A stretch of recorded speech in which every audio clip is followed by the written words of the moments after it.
Hey guys, it's me, Wayne, and we got to talk about Mark Cuban and how he's going around and making statements how um, the people on X are only on X because they think they have free speech. Mark Cuban is not for free speech. He's a Kamala Harris bag. He loves Kamala Harris. And Mark Cuban is one of those billionaires that treat people like you and I like a piece of shit. Either you love him or you hate him. But the truth is, Mark Cuban is one of those billionaires who's in Kamala's pocket, who's funding her campaign, funding her, and wants her to take over the United States so he can continue getting rich. I don't like the guy at all. Never have, never will. And we got to talk about Stephen King, how Stephen King is now going against the state of Florida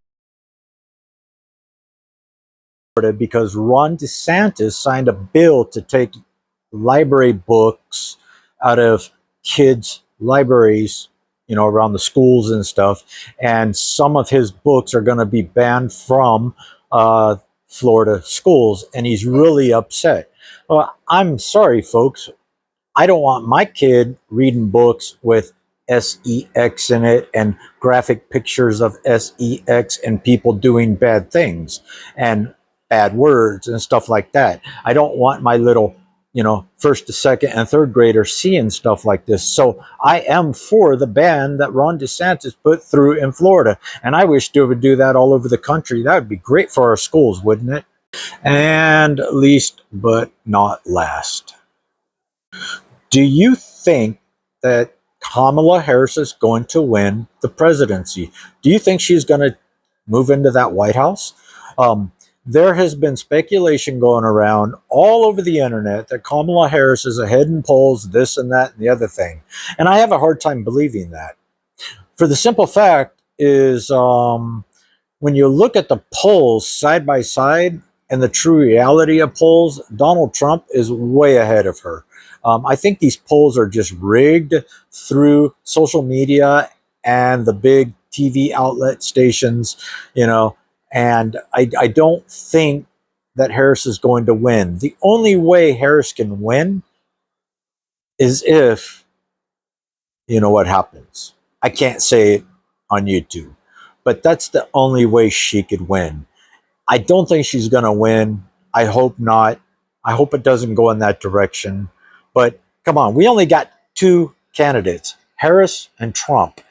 You got to weigh the options, weigh your odds. I want cheaper prices. I want to make more money. I don't want to pay higher taxes. I want the borders to be closed. I want prices in the stores to come down. I want the United States government to have a commodity like oil to be able to sell across the world so the United States can start making money to pay down some of the debts that we have. Because yes, folks, we do use oil commodity to sell so the federal government can get paid off of oil sales, and that's where our money comes from. Other than that, it's just taxpayers, us. And if we keep losing our jobs the way it's going and business keeps shutting down, there is no taxes for the federal government to get. Where are they going to get the money? They're going to keep going after us and going after us and going after us and taxing us through our cars, more gas, our electricity. Everything's going to be taxed higher and higher. They don't care if you lose your jobs. All they care about is themselves, greed, money in their pocket, and power, period. On the better note, I'm Wayne, and I'll talk to you on the next one.